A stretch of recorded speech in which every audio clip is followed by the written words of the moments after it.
The camera had moved past climate-controlled shelves and security doors before arriving at the small glass case. Inside rested MS-408, the Voynich manuscript, its vellum pages slightly cockled with age.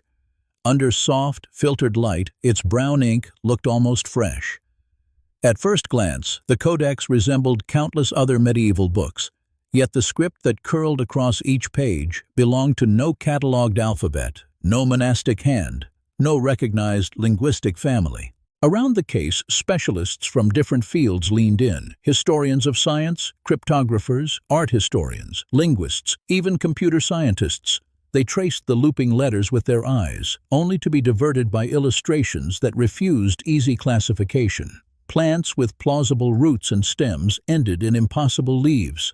Diagrams of naked figures crowded around green, tub-like basins. Circular drawings hinted at astronomy or astrology, but their constellations obeyed no standard medieval system. Spectral imaging had already revealed erased details and ink composition. Databases of medieval scripts confirmed no known match. Statistical analyses showed patterns suggestive of a real language, yet every proposed solution remained unproven. Radiocarbon dating had placed the parchment in the early 15th century, affirming the manuscript's medieval origin, but not its meaning. In that quiet room at Yale, surrounded by cutting-edge tools, no one could confidently read even a single word. The lens left the glass case at Yale and stepped back through the centuries, settling on a fragile sheet dated 1639. Ink, browned with age, carried the voice of the Prague physician Johannes Marcus Marci, addressing the Jesuit polymath Athanasius Kircher in Rome. As the letter was read, Marci spoke of enclosing a singular treasure, a small, baffling book that he said had once belonged to Emperor Rudolph II of the Holy Roman Empire. Marci's hand had recorded a rumor that Rudolph had paid 600 gold ducats for the volume, a sum fit for palaces, not parchment. The emperor, he wrote, believed it to be the work of the English thinker Roger Bacon. The narration then reconstructed Rudolph's Prague around 1600, a city thick with alchemical smoke and whispered experiments, where astrologers, natural philosophers, and fortune-seekers crowded a court hungry for hidden knowledge and encrypted wisdom. Within this restless world, the manuscript appeared as a prized enigma, shelved among cabinets of curiosities and secret papers. From there, the trail followed Marci's gift to Kircher, renowned for studies of Coptic, hieroglyphs, and ciphers, yet even he never reported success in reading its script. Passed into Jesuit collections and toward the Collegio Romano, the volume eventually slipped into silence after the suppression of the Society of Jesus in the late 18th century, resting unseen for generations. The camera lingered on the pages, where a meticulous left-to-right script ran in even lines across the vellum. Each glyph repeated with such consistency that it seemed to belong to a fully mastered writing system, yet it matched no known alphabet. There were no signs of hesitation, corrections, or trial strokes. The hand moved with practiced confidence. To viewers familiar with medieval codices, the layout looked routine, but the language remained utterly alien. In 2009, a team at the University of Arizona subjected the parchment to radiocarbon dating. Their measurements placed the vellum between 1404 and 1438, anchoring the manuscript in the late Middle Ages, long before the court of Rudolph II. Multispectral imaging and chemical analysis of the ink revealed a standard iron gall formulation consistent with contemporary European manuscripts. Crucially, there was no evidence that the writing had been added centuries later onto reused medieval skins. Paleographers examined letter forms, line spacing, and marginal features, and suggested a probable Central European origin, perhaps northern Italy or the Bohemian region, though they stopped short of certainty. The quire structure, ruling patterns, and traces of binding all aligned with familiar practices of medieval bookmaking. Physically, the manuscript behaved like an ordinary 15th century codex, yet its script, language, and enigmatic imagery obeyed rules found nowhere else, sharpening the mystery rather than dispelling it. The camera lingered on the manuscript's so-called herbal section, where each folio was dominated by a single plant and framed by dense lines of script. The drawings showed stems, leaves, and roots in confident strokes, yet they defied identification. Some roots resembled traditional depictions of mandrake, some leaves evoked artemisia, but no image aligned securely with known species. Scholars noted that, unlike standard herbals, these plants seemed hybridized, or perhaps entirely imaginary. Turning the pages, viewers entered the manuscript's astronomical and astrological zones. Circular diagrams, crowded with stars, suns, and crescent moons, echoed familiar medieval cosmology. Zodiac folios showed Aries, Taurus, and other signs in roundels, surrounded by concentric rings of nude female figures, each holding a star or standing in a tiny compartment. Some ring divisions matched patterns in known astrological manuscripts, while others diverged unexpectedly, frustrating attempts at direct comparison or interpretation. The so-called balneological section pushed the imagery further into strangeness. Page after page displayed naked women immersed in green tub-like pools, connected by pipe-like channels that wound across the parchment.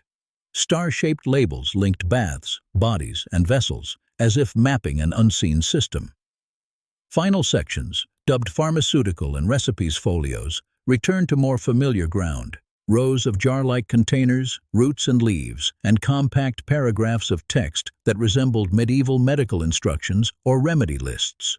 The chapter opened in 1912, in the cool, dim rooms of the Villa Mondragone, near Frascati.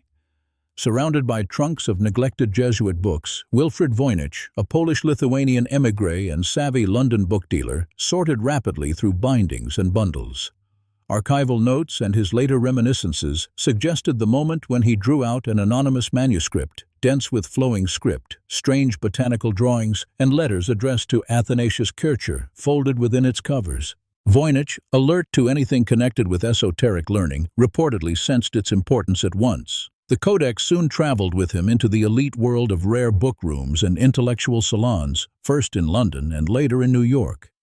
Historical photographs fixed his sharp profile beside that of his wife, Ethel Voynich, novelist and one-time associate of Russian revolutionary circles, embodying an age captivated by ciphers, conspiracies, and the promise of lost knowledge. Seeking scholarly attention, Voynich circulated photostats of the pages to academics and cryptographers, though no one managed to read the script.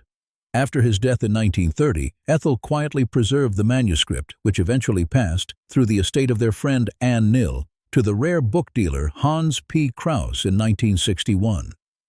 Krauss failed to sell it and ultimately donated it to Yale University in 1969, placing the codex in public institutional care for future study.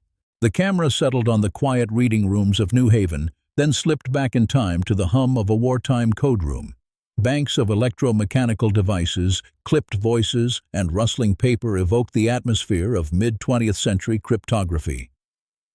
In this world, William F. Friedman emerged as a central figure, the American cryptanalyst who had led the team that broke Japan's Purple Cipher, one of the most complex diplomatic codes of the Second World War. Archival documents and faded photographs revealed how, in the 1940s, Friedman and several colleagues formed what they called the first study group to confront the Voynich manuscript.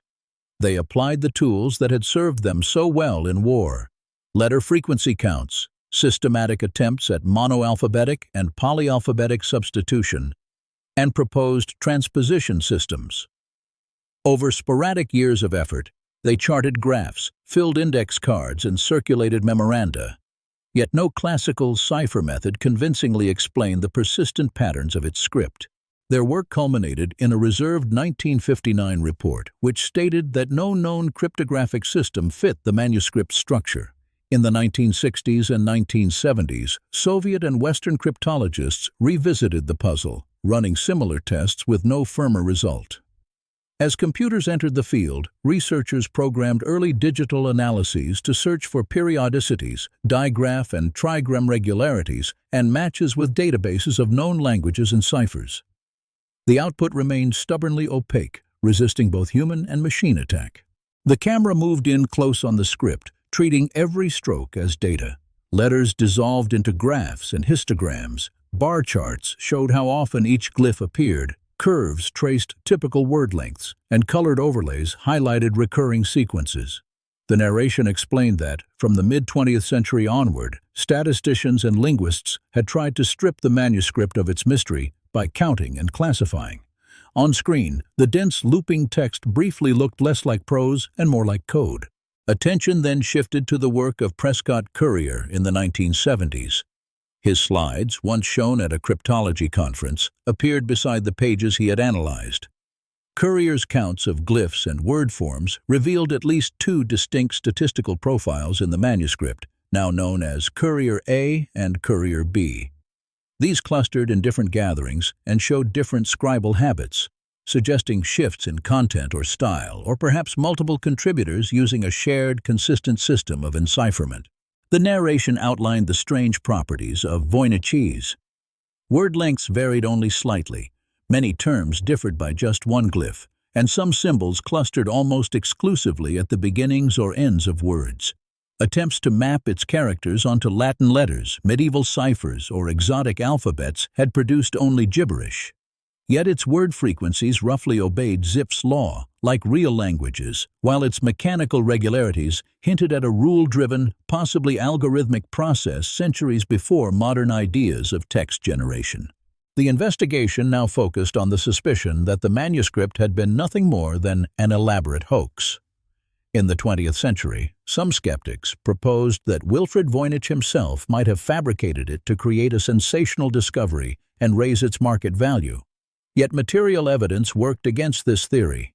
Radiocarbon dating placed the parchment firmly in the early 15th century, long before Voynich's birth in 1865. Moreover, analysts noted the sheer scale of the book. Over 200 pages of consistently written text, complete with intricate diagrams, would have required an immense and highly specialized effort. For Voynich to have anticipated future scientific testing of parchment and ink seemed implausible. Other scholars pushed potential forgery back to the 16th or 17th century, imagining an elaborate prank on Rudolph II, perhaps involving figures such as John Dee or Edward Kelly. However, the early 15th century radiocarbon results, along with ink chemistry compatible with that era, undercut these later forgery scenarios as well. Attention then shifted toward the opposite possibility, that the book encoded genuine information in an invented script or sophisticated cipher. Yet despite modern cryptology and computational analysis, no agreed key emerged. Each hypothesis struggled with the same demands: to match the historical context, fit the physical evidence, and account for the manuscript's stubbornly statistical regularities. Headlines from the late 20th century had flashed across the screen, bold announcements that the mysterious manuscript had finally yielded its secrets. Some claimed it was written in a form of abbreviated Latin, compressed to the point of obscurity. Others proposed a synthetic or Creole tongue, or an encoded Romance dialect lurking beneath the glyphs. There were even confident assertions that it preserved a manual of women's medicine concealed in a heavily encrypted system. Among the most discussed modern proposals, the camera paused on the 2014 work of Stephen Bax. He had suggested tentative identifications of certain plant and star names, aligning them with known medieval traditions. Later, other researchers advanced hypotheses that the underlying language might be a kind of proto-Romance. Each idea attracted attention, yet independent scholars, working through the details, repeatedly uncovered fragile assumptions, untested leaps, or selective treatment of inconvenient evidence. In 2017 and 2019, new claims emerged that artificial intelligence and advanced statistical methods had finally cracked the code. But under closer examination, experts found methodological flaws and circular reasoning, training algorithms on guesses, then treating the outputs as proof. Overlaid graphics demonstrated recurring pitfalls, cherry-picking word matches, ignoring counterexamples, or bending translations to match illustrations. Each system faltered on simple tests of consistency, replication, and coverage of the script's full range of glyphs. The Voynich manuscript now stood against a vast backdrop of human attempts to master unreadable texts. Egyptian hieroglyphs had once seemed an occult picture writing until the Rosetta Stone aligned them with Greek, revealing a phonetic system beneath the symbols. Linear B, long a mute script from Bronze Age tablets, yielded when Michael Ventris linked its signs to an early form of Greek. Wartime ciphers, too, had cracked under pressure, context, and computation. By contrast, the Voynich manuscript remained utterly alone. It existed as a single codex in an unknown script, recording an unknown language, with no bilingual key, no parallel corpus, and no explicit author. A medievalist pointed out that its plants, nude figures, and circular diagrams still echoed genuine 15th-century preoccupations with medicine, astrology, and the body. A cryptographer emphasized that its internal regularities suggested intention, not random scribbling. A cognitive scientist reflected on why minds pursued meaning through its pages, tracing patterns even when resolution might never come. At the Binek Library, cameras and multispectral scanners captured every stroke, turning fragile vellum into open datasets for researchers and curious onlookers worldwide. The manuscript ultimately remained in its glass case, undeciphered despite centuries of inquiry, reminding viewers that some historical voices continued to speak in scripts no one yet understood.